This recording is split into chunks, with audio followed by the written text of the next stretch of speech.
Well, how we met was actually amazing. We shared a green room.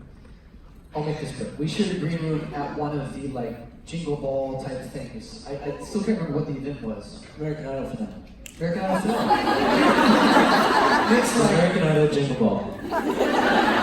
so the American Idol, yeah, jingle ball. That one. So we met at one of those things, and it was really odd because when you play these events, no matter how many artists are there, even the Grammys, you always get your own green room, no matter how many artists are there. And this is the only time this has ever happened to my band. But we were walking through the belly of this arena, and it says Jonas Brothers plus One Republic. And we walk in, and it was like a family affair. And then we sat there and talked, and I knew that they were really big, but in all like seriousness, at that time I was so laser focused. This is the very beginning of One Republic, so I was so focused on my own band kind of succeeding that I wasn't paying attention to too many other artists. And then I was casually talking to Joe, and I was like, so where are you guys going after the jingle ball? I don't. And then he was like, I think we're going to Mexico City. I was like, oh cool, what are you playing on there? He's like, I think we're doing 3 arenas in a row, like a residency of arenas. And I turned to my manager and I was like, I had no idea you're so freaking big. You're outrageous. And that's when it dawned on me. And that's when we met. And as far as how we ended up here, Nick and I wrote briefly during his solo stuff probably 3 years ago. Joe and I wrote briefly, but really we just talked for 2 days. Yes. Attempting to write for Nancy. We still have a great chorus, by the way, that we have on that song. Yeah. And then we all ended up writing at a Malibu writing camp with Diplo. It was the most random thing in the world. That's the truth. Yeah, and we did 3 songs in a day, and it led to us doing a session the next week. And in that week we did Sucker, Used to Be, Roller Coaster. The rest is history. That was it. And what was that?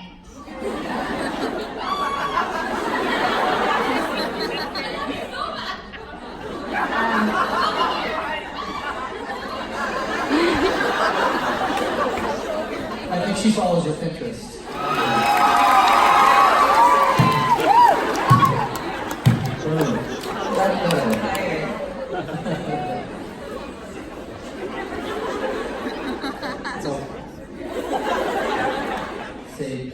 You said something about, they said something about earlier about how, you know, Disney prepared them in a way for being professional and different things and approaching this as a career and not just like I won the talent lottery and now I'm a recording artist, which is, you know, it happens with artists. I kind of joke that, and I'm not throwing a bunch of artists under the bus, but this does happen. A lot of artists, when you get a record contract, if you're super young, it's like you get a license to not have to make adult decisions anymore. You have arrested development the moment you sign that deal because it's like, here's your manager, here's your business manager, here's your attorney, here's your label, and you no longer have to think. Be talented, be sexy, go. And while they have those 3 things in the bag, in spades, the unique thing about them, and I've experienced it with maybe 2 other artists in my career personally, but just to kind of applaud them for a minute, they've been the easiest, and I would dare say my favorite people to work with because other than Paul McCartney. That's fair. Because it's like if the session, it could be a session at 2 p.m. They're there between 1:55 and 2:05. And then we show up, we have a real conversation about what do we want to write about. Nick usually has 5 ideas at the same time, which is insane. And then we tear through like maybe 2 songs in an afternoon. And what I love about working with them is, like, I'm not the one like stressing, oh guys, I gotta be out by 7:30, or like, you know, I'm gonna be in trouble.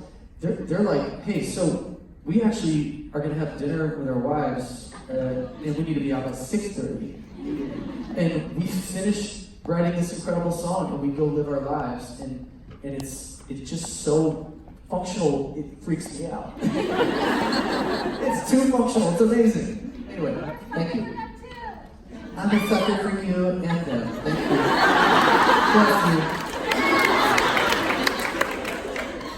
perfect segue. I mean, so one thing that you. Go ahead. Both you, Ryan, and Kevin have children, and how does that, I think, affect how you think about songwriting and the things that you are comfortable talking about lyrically, and then also logistically, being on the road and yeah, balancing. We spent a lot of time, like, kind of one-on-one talking about that in, downtime or whatever, or in the studio. But Ryan, you've been doing it for a little longer than I have, so you can kind of speak to it. Yeah, when we started touring in 2008, I think it was, 07, 08, right? Funny enough, around the same time you guys did. I didn't have any kids, and the first, I would say 3 or 4 years, I didn't have any kids. The second you have them, it does change everything dynamically, how your family travels. So I would call other bands that I perceived to be doing it well. Like, they seem to have functional marriages, functional lives. And one of the bands I called, I just asked a couple of guys who I was friends with, I said, what's your guys' rule? And I said, well, we try, the rule is if we're in the US, we don't go more than 2 weeks without seeing our family. So we either fly home for a couple days or they fly out. And if it's overseas, we'll do 3 weeks. You have to think about these things, because otherwise you blink and you're gone for 9 months. One Republic. Lord have mercy, we have a fan of their shit.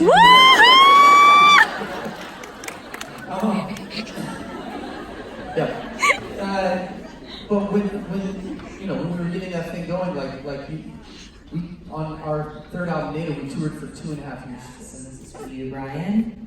Is there a song that you wrote with or for someone else that you wish you kept for yourself or your band? Sucker. I really wish. A hit is not a hit. People say, oh, a hit is a hit.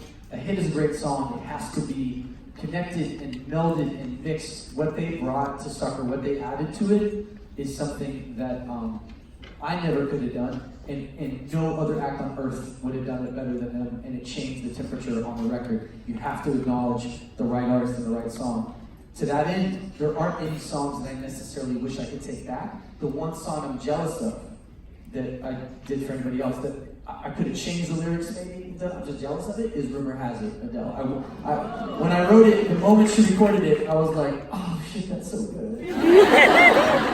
I wish I could sing it, so now when we tour, we cover it. So, same with it.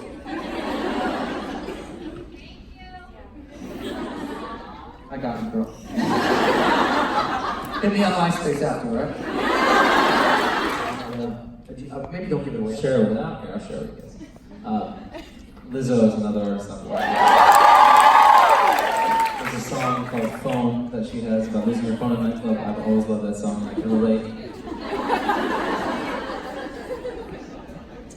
Shay asked, how do you decide from song to song, and this could apply to One Republic too, I think, how to divide vocals and who's singing what parts? It's actually kind of fun. Can I say it from the outside a little bit? It's so fun to watch. It happened yesterday.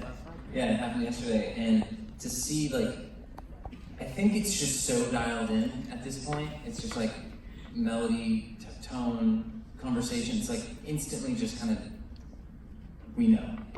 You know, like it's one of those. I think as well, I think that's a part of our life where we've grown a lot as a band. I think early on, we sometimes fight for the lead vocal. We're like, I need to take this one. This is about the person I wrote it about, or this or that. We realize now it's like, we said it in studio yesterday, but whoever's gonna sound best for the song. And there's no ego in that anymore, where we feel like we want the song to sound its best, so like, let's just, maybe we'll both, or all three of us sing. We were all talking about how much we love the era, and I saw your shirt on the retired emo kid. We were all talking about how much we love that era of like popular culture, which was the pop, punk, emo phase. And so we started writing a melody, spending all your time with your new friends. Screaming, I think was involved too. And involved to basically, but it fully started as like an angsty pop punk. We go together. Yeah! It's actually voice on something. The whole time. Well, thank you guys. Thank you. You were amazing.